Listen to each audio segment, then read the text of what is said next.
the bases dropped on a second SDH dispatch of April 21st. Jason Longshore, thanks for hanging out with us. Thanks for bearing with us on a day where we're scattered all across the metro Atlanta area, and time and space are not lining up like they usually do. We'll be back to normal tomorrow, 9:05 on Friday, where we will have our Friday free kick with Michael Parkhurst this time around. We will talk about Atlanta United and their trip to face Inter Miami in Fort Lauderdale. We will also talk about the rest of MLS, and we'll have our weekend preview segment, talk fantasy, talk about what the odds makers have thrown down for their juice box numbers for the weekend. We'll get into all of that on Friday's show. But the news of the afternoon is the fourth round draw for the Lamar Hunt U.S. Open Cup and what matchups and who's hosting them has materialized. Northern Atlantic region. We're not going to go by regions, talk just a little bit about the matchups. New York City hosting Rochester, New York FC. I'm really curious to see where that game's going to be played. NYC did submit a venue that could host. They've played these games in various places over the years. I would imagine that's not going to be at Yankee Stadium, although who knows. Rochester, New York FC of MLS Next Pro, they were able to get through. They had to struggle for it over FC Motown, and now they'll make the trip down to somewhere in the New York City area, possibly, maybe, to face the Pigeons. DC United hosting the New York Red Bulls. That's a rivalry. That's a big game. That'll be at Audi Field. And if you've not checked out all of the follow-up on DC United's decision to fire Hernan Losada, and there's been a lot of it today, a great piece in The Athletic to read that, gives you an interesting picture of the good and the bad of what was going on in DC and why some people are surprised, why some people are angry, and frankly, why some people are not surprised that this move was made. It's a very cloudy picture, honestly, and I don't really know how I feel about it yet. I talked about this on Tuesday when Dylan Butler was on the show, and I felt like it was pretty obvious that DC had not progressed from Hernan Losada's time at the club. I thought they were regressing, not progressing. That's a problem, and that's something that any club has to figure out. How do you deal with that? What do you do? Are there changes that the coach can make? In this case, it seems like maybe Hernan Losada wasn't all that receptive to making many changes to his approach. And when you believe in what you're doing and you believe in your style and your organization and your methods, it's hard to change them to get results. For me, looking at the way DC has played, honestly, since kind of late last season, the performances haven't been good either. It's one thing if the results are close or the team is very close. I don't think their performances have been all that good. We talked about it in the build-up to the match Atlanta United had up there where Atlanta scored a late goal to win. DC has felt like a very in-between team. They haven't fully committed to what Losada talked about and what he showed at the very beginning of his tenure in DC. There's elements of it in the fact that they're pretty direct. They're not really trying to build up too much out of the back, but they have some players that you want the ball at their feet. Edison Flores has kind of been left out. He's a playmaker. You want him to have possession. They're pressing, but they're not pressing too much. They have some of the ball, but not all the ball. It's a really weird in-between kind of a team that it feels like has maybe been fighting internally about what it looks like.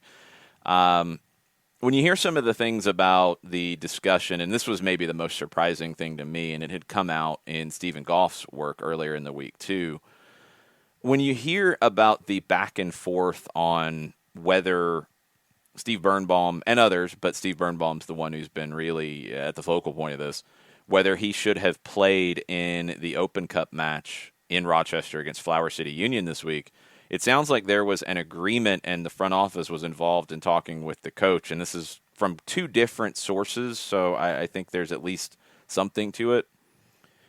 The idea was that some veteran players would not make that trip, wanting to conserve energy, conserve minutes, and that is a long-term issue with DC United with Hernan Losada's methods. He's very demanding of what he's asking for out of his players, the work rate he's asking for, the work in training. It's very difficult. So I guess there was some kind of an agreement that certain guys wouldn't make that trip.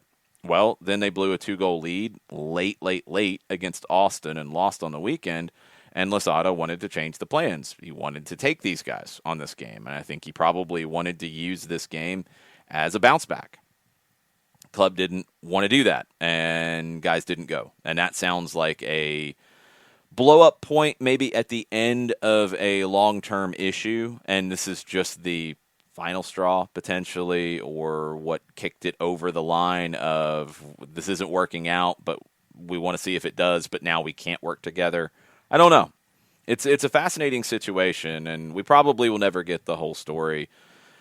I think the biggest thing about it, and yeah, if you're an Atlanta United fan, there are some echoes to Gabriel Heinze's time with Atlanta United, definitely. There's similarities, I think, with Heinze's influences from Marcelo Bielsa and Hernan Losada's influences from Marcelo Bielsa and his methods. There's definitely echoes here. But when you hear these kind of articles, when you see these kinds of things, almost always, the truth is somewhere in the middle of it. And that's what I think gets lost in the conversation and the way we have these discussions now. Is Hernan Losada a bad guy? No, it seems like a lot of the players really loved him. And he was allowed to say his goodbyes to the team this morning. That's something you don't normally get to see. It's a good move, I think. It's a smart move. One of his assistants is going to stay in D.C. with the club. That's a surprising thing. That doesn't typically happen. But generally, the truth is somewhere in the middle. Could Losada have been easier to deal with? Sure. Could the front office have been easier to deal with Losada? More than likely, yes. But when you have a coach who knows that their job is on the line pretty much every day, and when you have a front office that has to think big picture and small picture, long term and short term, sometimes people can be working in ways that are correct, but they clash. And sometimes they clash over results. Sometimes they clash over just long-term direction and short-term direction. It's very rare that it is good guy, bad guy. That just doesn't really happen much in real life anymore. And it doesn't happen in these situations where you have individuals that have to look out for themselves, and you have some individuals that are tasked with looking out for the collective as a whole and looking out for things over the next 5 years. Whereas, a coach might be looking at what's going to happen over the next 5 games. Those are tough things to sometimes reconcile. And when the results aren't there, they become even harder to reconcile. So I think Hernan Losada is a very interesting manager. I think he's a big personality. I think he's somebody that, you hear the comments like Bill Hamid shared on his Instagram, some of the comments from Julian Gressel and others. He's going to get another opportunity, and we'll see if he learns from potentially some of the mistakes he made in D.C. Maybe he learns some of the things that will just help him find more success or create better relationships or whatever. He's not going to go away. You're not going to never hear about him again. Maybe he goes to Argentina to work. Maybe he goes to South America. We'll see. You're going to hear from him again. And DC's front office, look, now you got to get this deal right, because you went from a very long-term person in Ben Olsen to somebody with a very big personality and a very big playing style and very demanding, somewhat rigid, pretty rigid. And now you're going back to Chad Ashton as the interim. Ashton sounds like he is going to carry forward, and with one of Losada's assistants staying, they're going to carry forward the idea of the way they play. That's very different than what San Jose has said. So the manager hire that the front office is going to have to make is going to have to fit into that. Is it Chad Ashton long term? Some people would like that. Some people won't. Is it a sexier name? Okay, it's got to fit what it seems like is going to be the identity on the field for DC United going forward. Fascinating situation. Great coverage from everybody involved in it. Really excited to see where this goes, because you just don't see clubs in these situations all that often who get to kind of redefine their path. And it sounds like DC is going to roughly stay down the same path. Maybe change the personality of the path, but not the path itself. San Jose sounds like more of a complete reset. We'll see. But DC hosts the Red Bulls in the Open Cup fourth round. Those teams hate each other. They always have. Being in DC, this is going to be a game with a little extra spice. That's good. I like Open Cup games with a little extra spice. Speaking of which, Nashville SC and Atlanta United. Atlanta not able to host in this round according to the draw. Venue's not available. I don't know the specifics of that. I'm sure we'll probably learn a little bit more in the coming days. But on the road, they go to Nashville. They go to Geodis Park. It will have its opener, I think, the weekend prior to this match. That'll be on either May 10th or May 11th. This rivalry is kicking up a notch these days. I thought it did last year. I think these are two teams and two fan bases that have a good bit of friction. They're in different conferences right now, but you're going to get two games between these two over the matter of a couple of weeks, maybe 10 days, and they're both going to be in Nashville. So can't wait to see how this plays out. Can't wait to see how the managers play it and how it goes. We'll learn more as we get closer to it as to who's available, what the availability looks like, how first choice should go here in the round of 32, et cetera, et cetera. But Nashville and Atlanta means the other game in the South region is Charlotte on the road to face the Richmond Kickers at City Stadium. I love that. That's a venue I like. I've been there before with the Atlanta, well, they weren't the Atlanta Ruckus at the time. A-League Atlanta, I think, was the official branding of the team that was being run by the league. It's an old venue. It's a historic venue. It's hosted some big games in the past. The Kickers are a historic franchise, having won the Open Cup in 1995. They get Charlotte FC coming to town, and that won't be an easy one for Charlotte at all. This is a potential cup set because of being on the road and being in this situation. Charlotte was able to manage the match with Greenville. They got the goal in extra time. They win 2-1. Can they do it again against another USL League One team that's had a pretty favorable path so far in the Open Cup with their matchups? They get this one at home. Central region, New England hosting Cincinnati. Cincinnati wasn't able to host. Feels like New England should be a pretty big favorite here and can go through. We'll see where the teams are as we get a little bit closer. We'll see if New England starts to right the ship a bit as we get closer to that one. Detroit City hosting Louisville City. Now, they've played back in the Detroit City NPSL days in the Open Cup. But this is the first time they've met as professional sides. It's a great pathway for Detroit City, right? They get a USL Championship team, a peer, in this match. They get it at home again. Detroit City should be the favorite here. Louisville City had to go to penalties, 10 rounds of penalties to get past St. Louis City. Detroit City gets here after beating Columbus. I'd say Detroit's the favorite. I'd say New England's the favorite to advance out of the Central region. North Central region. You get a USL League One derby as Union Omaha will be hosting Northern Colorado Hailstorm. Hailstorm have been maybe one of the biggest surprises of the tournament. They went and beat Real Salt Lake last night. Union Omaha with a huge win at Soldier Field over Chicago Fire. Omaha, strong team. USL League One champions last year. I think they're the favorite being at home, obviously, but I think they're the better team from what I've seen of Northern Colorado as well. Omaha's got a good chance to get to the round of 16 here. Where on the other side of the North Central region, you got Minnesota United and the Colorado Rapids. Colorado hasn't been a great team on the road. Minnesota gets a fortunate draw here, and they will probably be a slight favorite. Although when you get these MLS versus MLS matchups, you do have to kind of wait a little bit and see where the league is at this point. I think for the USL League One matchups and championship versus championship, they're going to really go for this because that opens a door for them to get to the round of 16. And the further you get, the more of the Cinderella story starts to emerge. MLS versus MLS, depending on where you are in the table, depending on what's going on, depending on what league games you have, maybe it's a little trickier in how you manage these games. We'll see about Minnesota and Colorado when we get to that point. Northern Pacific region, Sacramento, Phoenix Rising in Sacramento. This is another USL Championship derby. Sacramento and Phoenix, two teams that have been at the top of the western half of the USL Championship for many, many years. That should be a great matchup. That should be an absolutely great matchup. Looking forward to that. Seattle will host San Jose. I wonder if that's going to be at the Starfire Complex.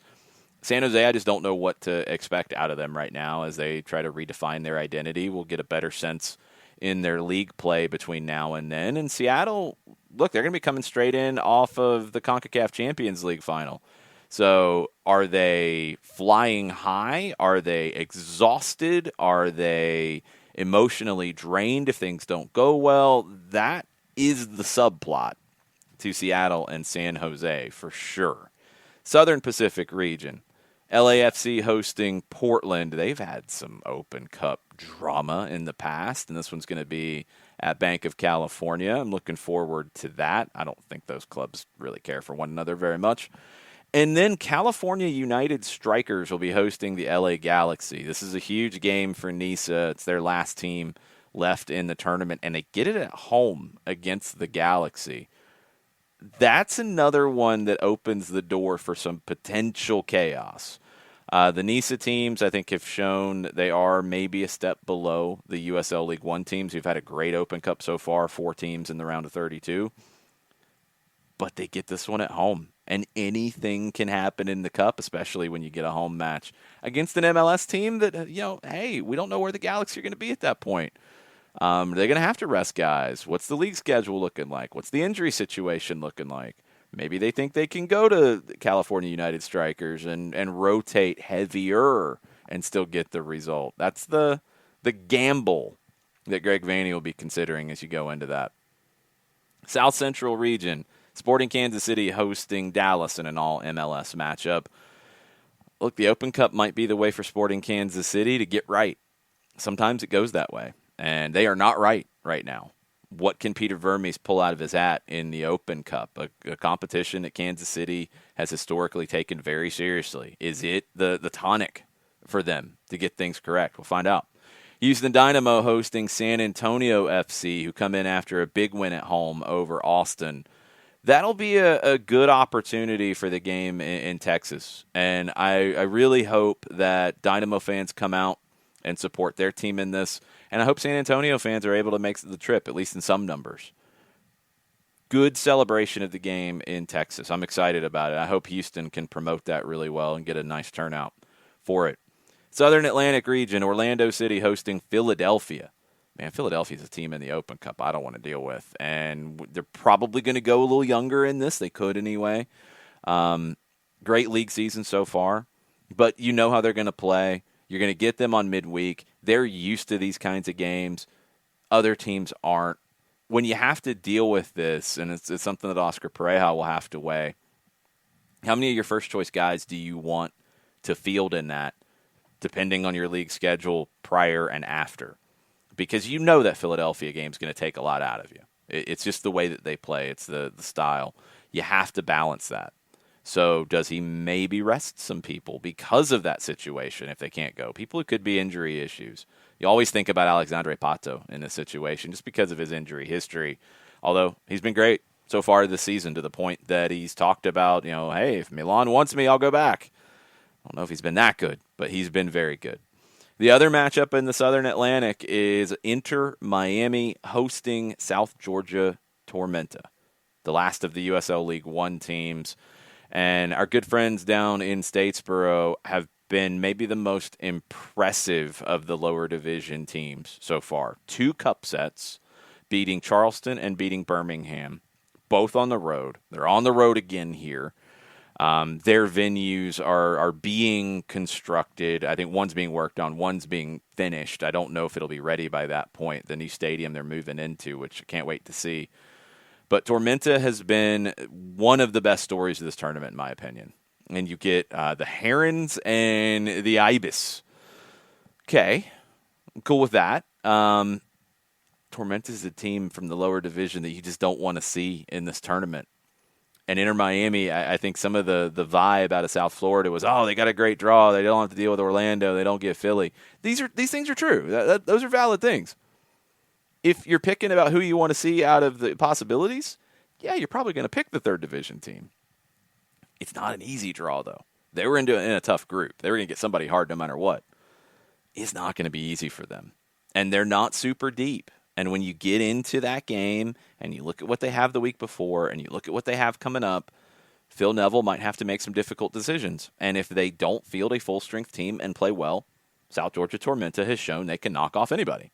And you could be looking at a potential cup set there. So stay tuned. That's an interesting one. That's a really interesting matchup. The games that grabbed my attention the most out of this, outside of the Atlanta trip to Nashville, obviously, that Miami Tormenta game for sure. The Houston-San Antonio game, I was really impressed with San Antonio last night and how they took care of business. Detroit City and Louisville City, that's going to be a great rivalry in USL Championship. This will kind of kick it off. Richmond and Charlotte, I'm very intrigued by. And that Union Omaha Northern Colorado game, because I think Union Omaha is a team to watch in this tournament as well. So those are the big storylines from the fourth round of the Lamar Hunt U.S. Open Cup. A couple more stories to touch on before we go this afternoon. Talked about DC and their coaching situation and what's coming and how they're going to handle this, and it's a fascinating story. Well, there's another fascinating story involving DC United that Stephen Goff dropped today. Gareth Bale could arrive. Okay? Even Stephen Goff, after this, he said seems very far-fetched, and I would completely and utterly agree.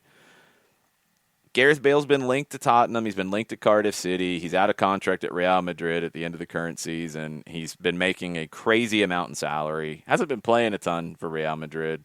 He's played great for Wales. He might have a World Cup to look forward to at the end of the year. He might not. If he doesn't, I'm not 100% convinced he signs anywhere. He might retire if they don't go to the World Cup. If they do, he's absolutely going to sign somewhere because he's going to want to play and train. But how much is he going to play? That's the question. And if you're DC United, and yes, you brought Wayne Rooney in.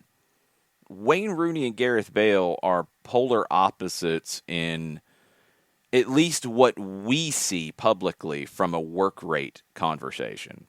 Wayne Rooney would run through brick walls. He did at DC. He played hard for that team. Gareth Bale's barely played the last few years for Real Madrid, and there's always a new injury, and he held up the flag that said Wales, Golf, Madrid in that order. You know, that tells you all you need to know. Are you going to drop a big contract on that guy to come to Major League Soccer? I would say no. And I like Gareth Bale's talent. He's an amazing talent. And when he's got that Welsh shirt on, oof. But can you commit to millions of dollars in salary to get him here? Because that's what it's going to take. Knowing that you're going to get a return on that investment? I can't imagine how you can't understand the gigantic risk of that.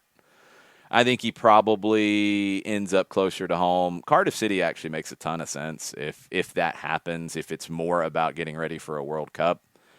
And like I said, I am not convinced that he doesn't retire if they don't qualify for the World Cup. I don't know if he wants to do it the same way anymore. We'll see. We'll see what happens with Gareth Bale. I don't expect to see him in DC. Not at all.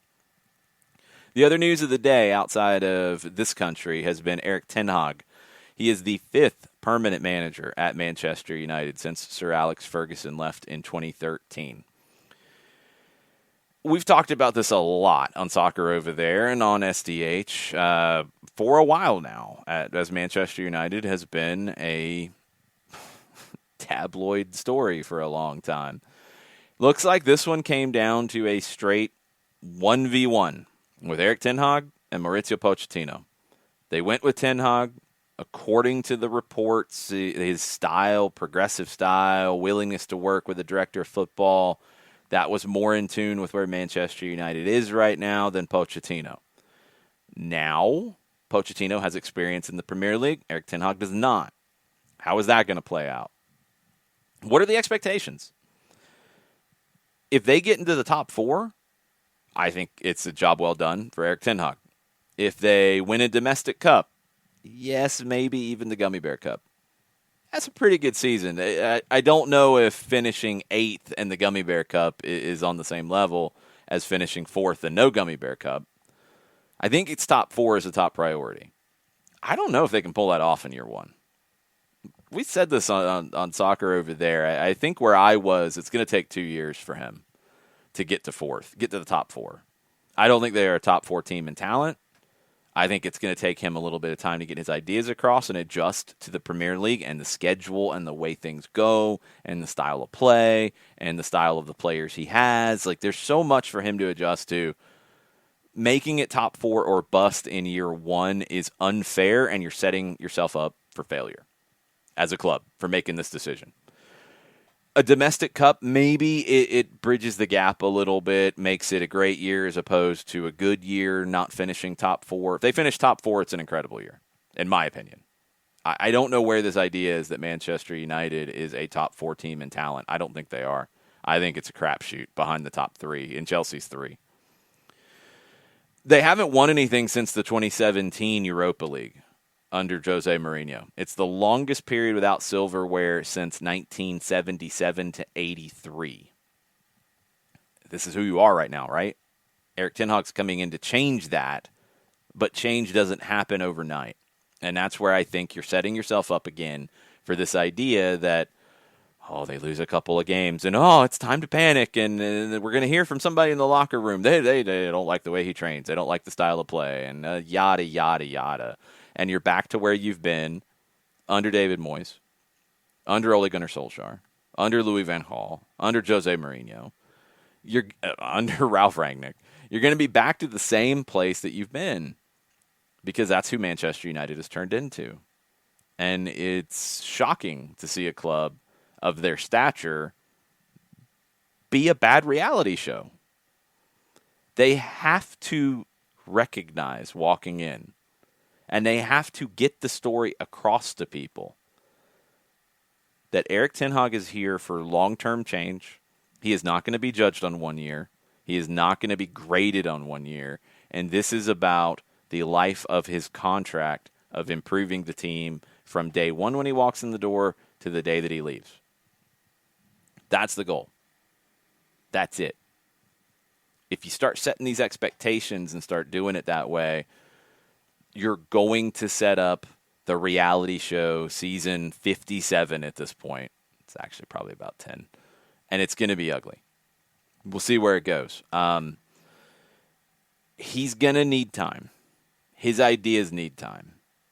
He needs time to adjust. Just the job itself, it's gigantic. Manchester United versus Ajax. I mean, we're talking about 2 different worlds. Give the man time. You want a sense of that world? What's going on with Harry Maguire? It's disgusting. Harry Maguire, has he been the best player in the world? No. Has he been a disappointment for how much they paid? Yes, although the Premier League internal transfer market is a whole different world, and comparing price for price, like for like, across Europe is going to get you in trouble. Received a bomb threat at his home.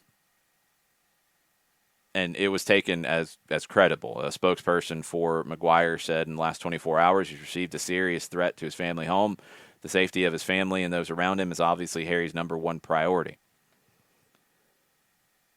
That is horrendous. And I hate that we have gotten to this point with discourse about anything in life these days, but especially sport. This is a player who you can question his form. You can question how he's played. I don't think you can question his work ethic. I don't think you can question how hard he's played. Has he made mistakes? Sure, he's made mistakes. Yeah, probably whoever called in this threat has made some mistakes on their job too, right? Biggest mistake was calling in a stupid threat. It's horrendous that this is part of the experience of being a professional athlete. It shouldn't be. They're looking into the matter. He's going to continue to prepare for this weekend's fixture as normal. He's not going to comment any further in detail. So what if he had a bad game against Liverpool? So what if he's had bad games for a while? So what if he had a bad game for England? The fact that he got booed when his name was announced at an England national team game, the fact that he's dealing with this kind of crap, and the fact that people are taking it to that point. He lives with his fiancée and 2 young children. And he's had to deal with a bomb threat. You think that's going to make it easy for him to focus on his job? You think that's going to improve his play? It's disgusting. I hope they find out where this threat originated from, and I hope that person is in jail for a long, long time. I don't care if it's credible or not. You can't have this stuff. You can't have these kind of threats being made. You can't have this go on. It's got to be condemned.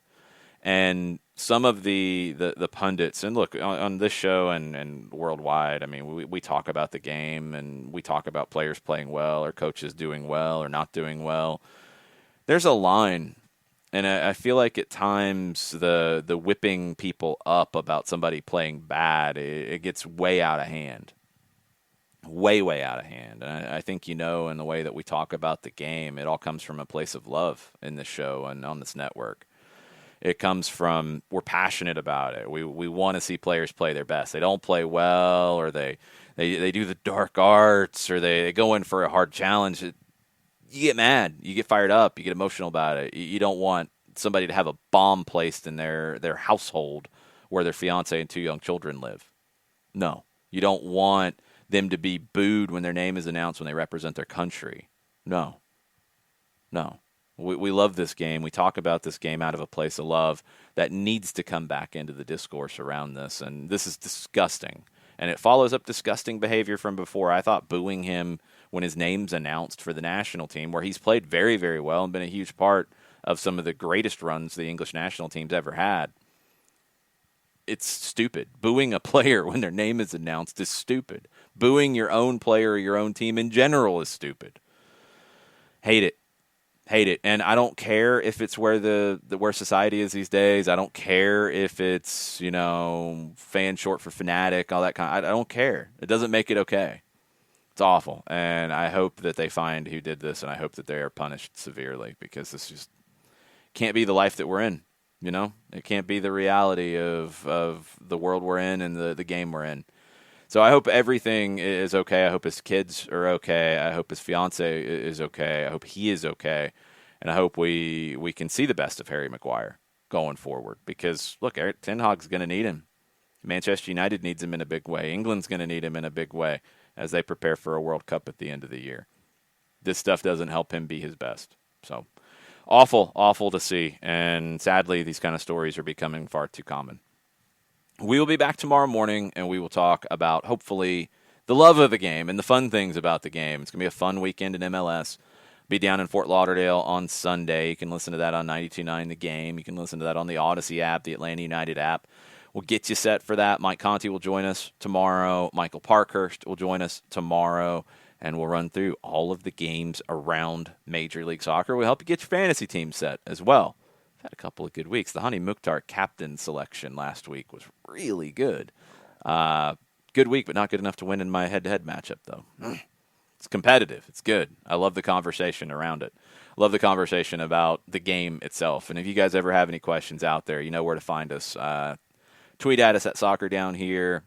You can send us a message on Instagram at Soccer Down Here as well. If you're a subscriber on Twitch or on our Patreon, you're in our Discord. If you're not, let me know, but you should be in our Discord. And you can drop questions in there too. And we try to work those into the show, whether it's in a separate kind of show, whether it's in the run of the show. Sometimes those end up popping up a lot on Tuesdays and Thursdays, not on match previews or weekend previews or reviews kind of stuff.